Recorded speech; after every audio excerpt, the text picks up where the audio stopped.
അദ്ദേഹത്തിൻ്റെ പ്രിയപ്പെട്ടവരെ, വളരെ കുറച്ച് പേരിനാണുള്ളത്. ഞാൻ ഒരു 5 മിനിറ്റ് കൊണ്ട് തീർക്കാനുള്ള ശ്രമം ഞാൻ തന്നെ സ്വയം കേന്ദ്രത്തിന് ഈ രാധാകൃഷ്ണൻ ഇത്രയും കുറേ കാര്യങ്ങളൊക്കെ പറയാത്തതൊക്കെ മാറ്റി രാധാകൃഷ്ണൻ എന്നോട് വന്നിട്ട് പങ്കെടുക്കണം, അതുപോലെ ആശംസ എന്തെങ്കിലും പറയണമെന്ന് പിന്നെ പറഞ്ഞത് എന്തെങ്കിലും ഒന്നിനെ കുറിച്ച് സംസാരിക്കണം, ടോപ്പിക് പറഞ്ഞോളൂ. അപ്പം ഞാൻ പറഞ്ഞ ആദ്യം നമുക്ക് വന്ന ടോപ്പിക് ഭാഷയും അനുഭവവും ഉണ്ടായിരുന്നു. അങ്ങനെ പറയാനുള്ള കാരണം 80-ലാണ് ഈ ക്യാമ്പ്. 80-ലാണ് ഞാൻ യൂണിവേഴ്സിറ്റി. അന്ന് ഞങ്ങളെ പഠിപ്പിച്ചത് language is A learned behaviour. ഭാഷ ഒരു പഠിത വൃത്തിയാണ്. അനുഭവം പഠിച്ചത് അങ്ങനെയല്ല. മാത്രമല്ല നമ്മളിവിടെ ഇരിക്കുന്നു, അനുഭവം മാത്രമല്ല പുതിയ ഭാഷാശാസ്ത്രത്തെക്കുറിച്ചുള്ള അറിവുകൾ നമ്മളോട് പറയുന്നത് അത് അങ്ങനെയല്ല. ഭാഷ അങ്ങനെ നമ്മൾ ബോധപൂർവമായി പഠിച്ചെടുക്കുന്ന ഒന്നല്ല. അതിനല്ലാത്ത രീതിയിലുള്ള അനുഭവവുമായി ബന്ധമുണ്ട് എന്ന് നമ്മളിലേക്ക്. ഇപ്പോൾ ഇവിടെ ഇങ്ങനെ നിൽക്കുമ്പോൾ നിങ്ങൾക്ക് മലയാളത്തിൻ്റെ മഹാപുണ്യമായിട്ടുള്ള, ഞാൻ അതിലേക്ക് പോകുന്നില്ല, ഞാൻ ചെറിയ കാര്യം പറയുന്നു, മഹാപുണ്യമായിട്ടുള്ള വൈലോപ്പിള്ളിയുടെ ഗീത കവിതകൾ നമുക്ക് ഗ്രഹിക്കണം. ഇപ്പോൾ പഴങ്ങൾ മാസം മന്ദം മന്ദം ഭുജിച്ച് എന്ന് പറയുന്ന കുടിയൊഴിക്കുന്ന ഒറ്റ വരി മാത്രമല്ല 1 മണിക്കൂർ സംസാരിക്കും. നേരിട്ട് നമ്മുടെ അനുഭവം എന്താണ് എന്ന് പോലും നമുക്ക് മനസ്സിലാവാത്ത വൈലോപ്പിള്ളിയുടെ ക്ലാസിക് കവിതയായിട്ടുള്ള സത്യന്റെ പറയും മാത്രം എടുത്ത് വേണമെങ്കിൽ നമുക്ക് ഇതിനെക്കുറിച്ച് സംസാരിക്കാം. അതേപോലെ ഞങ്ങളുടെ എപ്പോഴത്തെ പ്രായമാവും ആദ്യത്തെ ഇവിടുത്തെ എളുപ്പത്തിലെ ക്യാമ്പിൽ പങ്കെടുത്തോ എന്ന് എനിക്ക് അറിയില്ല, TV വെച്ച് പോകാം. പക്ഷെ അദ്ദേഹവും മാധവി സ്റ്റഡി സർക്കിളിൻ്റെ പല ക്യാമ്പുകളിൽ ഞാൻ പങ്കെടുത്തു. ഇത്ര കുറച്ച് പ്രായത്തിൽ തന്നെ ഈ പ്രതിഭയുടെ അസാധാരണമായ തിളക്കം കൊണ്ട് നമ്മയൊക്കെ വിസ്മയിപ്പിച്ചെടുക്കുകയാണ് ഈ കുറിച്ച്. അദ്ദേഹത്തിന്റെ വൃദ്ധസദനം എടുത്തത് നമുക്ക് സംസാരിക്കാം. പറയുന്നത് 14 വയസ്സ് 99 കാര്യങ്ങളാണ്. വേണ്ട 80-കളിൽ തന്നെ മലയാളത്തിലെ മുൻനിര എഴുത്തുകാരുടെ ഇടയിൽ എനിക്കിടമുണ്ട് എന്ന് തെളിയിച്ചാണ് അശോകൻ ചെരുവിന്റെ കണ്ണുകൾ അറിയില്ല എന്ന ഒറ്റ ചെറുക്കത്തിൽ എടുത്തുകൊണ്ട് അംഗീകരിച്ചു. 80 ഞാൻ അതിലൊന്നും സമയത്തിലെ ഒരു ചെറിയ കാര്യം പറയുന്നത്, അത് പറഞ്ഞ ആശാനം ഇതിലൊക്കെ പോകാൻ കഴിയും. അങ്ങനെയൊക്കെ പോകണം ആഗ്രഹിച്ചുകൊണ്ടാണ് ഞാൻ ഭാഷയിൽ അനുഭവം എന്നതിനെ മാറ്റി രാധാകൃഷ്ണനോട് മാറ്റിപ്പോൾ സാഹിത്യവും അനുഭവവും എന്നാക്കിക്കൊണ്ട് കുറച്ചുകൂടി ഒത്തിരി കിട്ടും ചെയ്യുന്ന ഒരു വിചാരത്തിലാണ് ഞാൻ.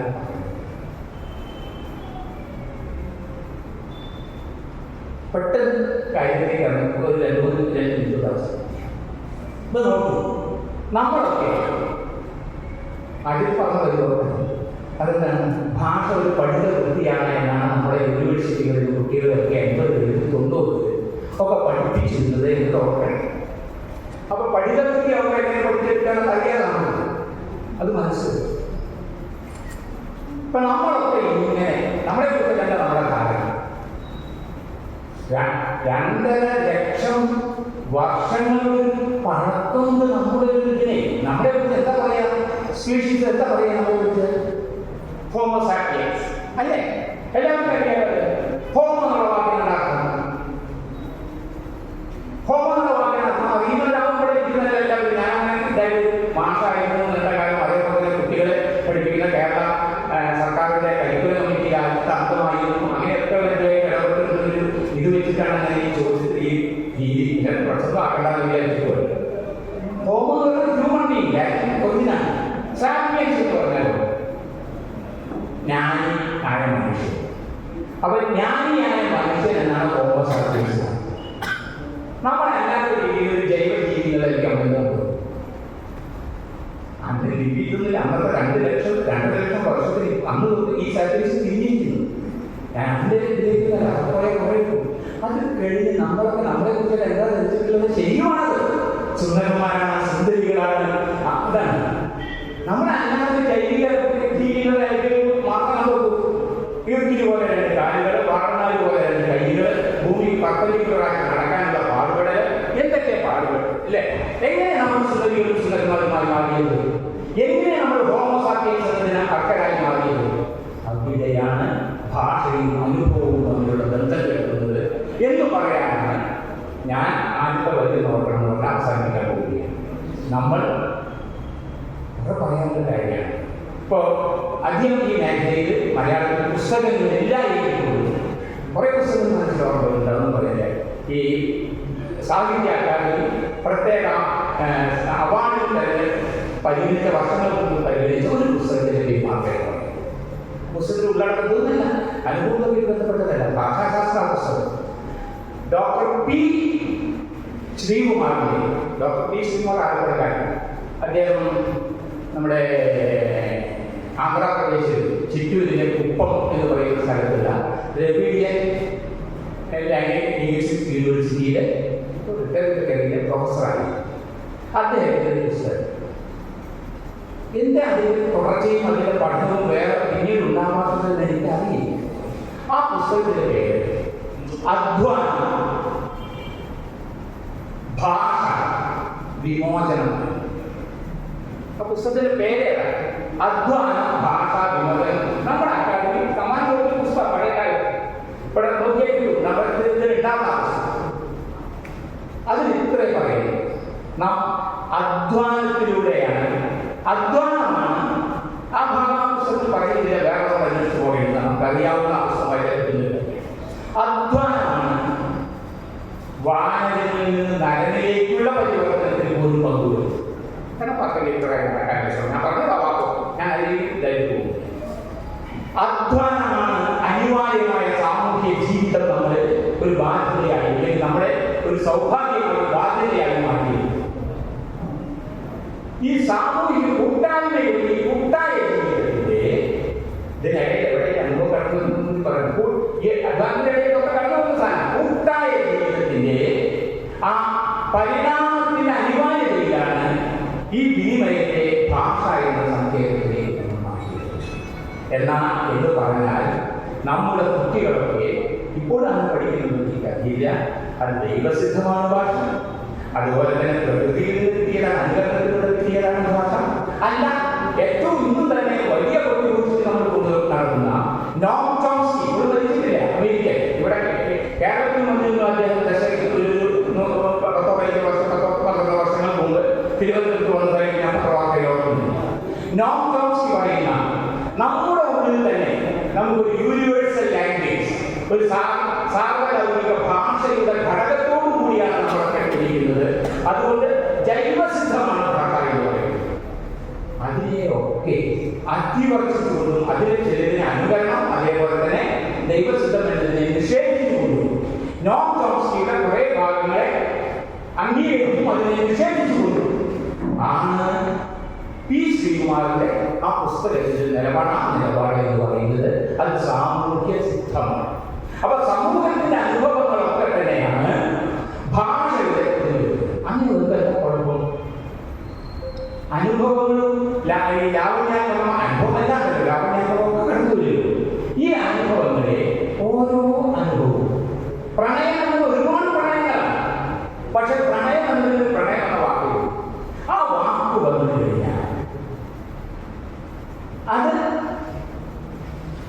കൃത്യമായിട്ടുള്ള ഒരു പദമാണ്, പ്രസ്തുതമായിട്ടാണ് കട്ടലാവർക്ക്. അതേസമയത്ത് ഓരോ വ്യക്തിയുടെയും പ്രണയമോ അത് അനന്യമാണ്. അപ്പൊ അനന്യമായ അനുഭവങ്ങളെ എപ്പോഴും വാക്കിൽ നിന്നാണ്. സമയം പോകും, ഞാൻ കണ്ടിൽ ഒരു മിനിറ്റ്. ഇപ്പോൾ ക്യാമ്പിലെ ക്ലാസ് കൊണ്ടിരിക്കുമ്പോൾ നമ്മുടെ അഴിക്കോട് മാഷ് പറയുന്നത് ഈ നമ്മുടെ നിത്യചൈതന്യയെ കുറിച്ച് ക്ലാസ്സിൽ പരാമർശിച്ച അറിയാൻ ഓർത്തുപോവുകയാണ്. അദ്ദേഹം ഒരിക്കലും എഴുതുമ്പോൾ വാക്കുമൊഴി ഇല്ലാതായി. ഇപ്പോൾ തൃശ്ശൂർ എന്ന എഴുതുന്നത് തൃശ്ശൂർ കിട്ടില്ല, തൃശ്ശൂർ എഴുതി ആവുന്നത് കിട്ടില്ല, തൃശ്ശൂർ പൂർണ്ണമായിട്ട് പറ്റുമെങ്കിൽ തൃശ്ശൂർ കഴിയുമ്പോൾ എഴുതുകയും. കാരണം വാക്കുകൾക്ക് വേദനിച്ചാലും അദ്ദേഹം മുനി പറഞ്ഞതാണ്. എതി പറഞ്ഞത് വാക്കുകൾ വേദനയുണ്ടായാലോ? അപ്പോ ഓരോ വാക്കും ആ വാക്ക് പറയുന്ന അർത്ഥത്തിന്റെ അപ്പുറത്തുള്ള ഒരുപാട് അനുഭൂതികളെ വഹിക്കാൻ വേണ്ടിയിട്ടാണ് നിൽക്കുന്നത്. അതുകൊണ്ട് തന്നെ സാഹിത്യം ചെയ്യുന്നത് എന്തിന് ഞാൻ പഠിച്ചിട്ടാണ് മറ്റേ സാർത്തറിന്റെ ഡിഫോൾട്ട് സാർത്തറിന്റെ ഓൺ ലിറ്ററേച്ചർ എന്നതിലെ വൈ റൈറ്റ് എന്ന് പറയുന്ന ആ ഒരു അധ്യായത്തിലൂടെ അദ്ദേഹം പറയുന്നത് വൈ റൈറ്റ് ഇതല്ലാതെ വേറൊരു മാനവ ജീവിതത്തിൽ ഇല്ല എന്ന് തിരിച്ചറിഞ്ഞത് കൊണ്ടാണ് ഞാൻ എഴുതുന്നതാണ്. അങ്ങനെ പറഞ്ഞു എന്ന് പറയുന്നത് എത്തിച്ചിരിക്കുന്നത് വാക്കുകളിൽ നിന്ന് വഴുതിപ്പോയ അനുഭൂതികളെ, അനുഭവങ്ങൾ വാക്കുകൾ കൊണ്ട് തന്നെ പിടിച്ചെടുക്കുവാനുള്ള ശ്രമമാണ് സാധാരണക്കാരിൽ നടക്കാൻ. അപ്പൊ ഒരു ശ്രമമാണ് എല്ലാവരും. അതായിരിക്കണം സാഹിത്യം. അപ്പോഴാണ് സാഹിത്യമാവുക, അപ്പോഴാണ് കവിതയാവുക. ഒന്നുകൂടി പറയണം, അത് എല്ലാവർക്കും അറിയാവുന്ന കാര്യം. സാധാരണ നമ്മൾ പറയുന്ന ഉപയോഗിക്കുന്ന വാക്കുകളൊക്കെ തന്നെ എഴുത്തുകാരനൊക്കെ ഉപയോഗിക്കില്ല. വാക്കുകൾക്ക് ഒരിക്കലും സാധാരണ ഭാഷണ തരത്തിലെ വാക്കുകൾക്ക് ഒരിക്കലും പിടിയിലല്ലാതെ വാക്കുകളെ കവിഞ്ഞു നിൽക്കുന്ന, അധിവസിച്ചു പോകുന്ന അനുഭവങ്ങളെ ഇതേ വാക്കുകൊണ്ട് തന്നെ ആ വാക്കുകളുടെ കൂടുതലിലേക്ക് ചേക്കേറുന്നതിനുള്ള ആ സർഗാത്മകത പ്രകടിപ്പിക്കുക എന്നതാണ് സാഹിത്യത്തില്. അതിലേക്ക് പറ്റില്ല എന്നതുകൊണ്ടാണ് ഈ ക്യാമ്പൊക്കെ ഒഴിവാക്കി എടുത്തത് പറയുന്ന ആ പ്രധാന കവിയെ ഞാൻ എടുത്തത്. പക്ഷേ അതിക്ക് പറ്റാത്ത പണിയാണ് എന്നതുകൊണ്ടാണ് പറയുമ്പോൾ 80കളിലാണ് 50കളിൽ 70കളിലാണ് കെ പി ശങ്കരൻ മാസ്റ്റർ കഥകളിലെ വാർത്തകൾ, അതുപോലെ 3 കഥകളെ കുറിച്ച് നമ്മുടെ പ്രസിഡന്റായ കലാമന്ദിരത്തിൽ എഴുതിയ കക്ഷിയായി. പക്ഷേ ഇത് വലിയ വെല്ലുവിളിയാണ്, അധ്വാനമാണ് എന്ന് തിരിച്ചറിഞ്ഞുകൊണ്ടാണ് വെറുതെ എന്തെങ്കിലും എഴുതുന്ന എല്ലാ വേണ്ടത്. അങ്ങനെ വരുമ്പോഴാണ് ബഷീറൊക്കെ എത്ര ലളിതമായി എഴുതിയത്. ഒരമ്മയ്ക്ക് വേശ്യയായി മാറാമെന്നും ഒരു വേശ്യയ്ക്ക് അമ്മയായി മാറാമെന്നും അതൊന്നും ഉൾക്കൊള്ളാൻ കഴിയാത്ത കാര്യം. ആ വിധത്തിൽ ഈ വാക്കുകൾ ഉപയോഗിച്ചുകൊണ്ട് തന്നെ വൈരുദ്ധ്യങ്ങളെ ഇതിലേക്ക് ആവാഹിക്കാൻ കഴിയുന്നത്, അതിലാണ് ജീവിക്കുന്നത്.